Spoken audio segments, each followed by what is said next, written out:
Saan sad na? Istorya basta kay istorya ko ni kay istorya man ni sa kong papa sa una buhi ko sa papa. Nya ako ning istorya para makabalo pud mo sa istorya sa kong papa.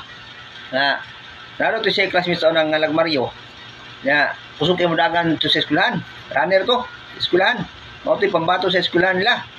Karon abot og palaro sa Manila kay tungod sa kusog mudagan way nakalupig atud sa ilang rehiyon. Karon kay sa Bando man to may klase. Di nangayam si Mario sa lasang.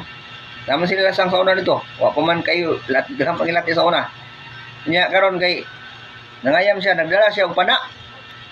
Pana ba kanang pana sa pangpanag baboy ihas ba? Kay baboy ihas may target niya to. Nagdala siya na pulo ka pana. Nya migikan siya, sayo siya migikan mga lasay sa buntag. Gikan na siya. Lasay sa buntag.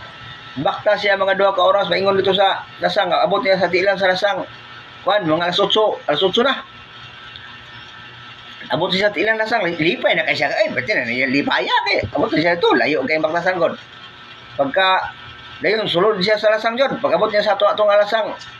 Layo niya ang baktasan. Kay lisod naman kayo. Kay dagan naman kay sagbot. Di. Abot siya ito sa atong lasang dyan. Dali mga bago ihas ito.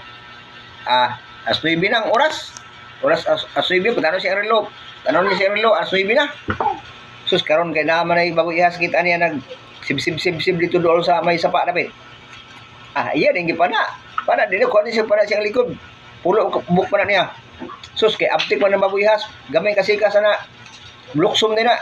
Sus kabantay man bago ihas. Lukso na yon. Ang pana awa kay go ay. Hantod nahurot na lang iyang pana mga nalan siya isa ka buk na bilin. Sus ang bago ihas dasbak lang siya.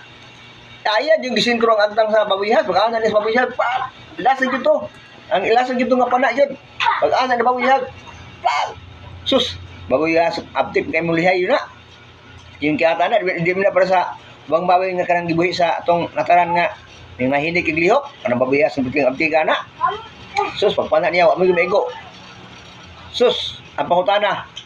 Kay mura, doon naman kayong babuyas siya. Unsan mo itong orasa? Mutana ko siya, unsan mo itong orasa? Alas 10. Ha? Alas 10. Alas 9 siya abot, alas 9 siya pinana, alas 9 siya abot sa atong halasang. Nya nakita ni mabuyas inggi pa na. Nya alas 10 na dayon. Kuan. 9:30. 9:30. Kalayo naman alas 12 kinsi. Hindi mo dai? Alas 9:30. Mali mo parehas. Sa di ay. Oras to sa pagdagan. Kay ngano, runner siya sa eskwela kusog siya magdagan. Rin nagamit na gyud iyang pagranner diha gyud na.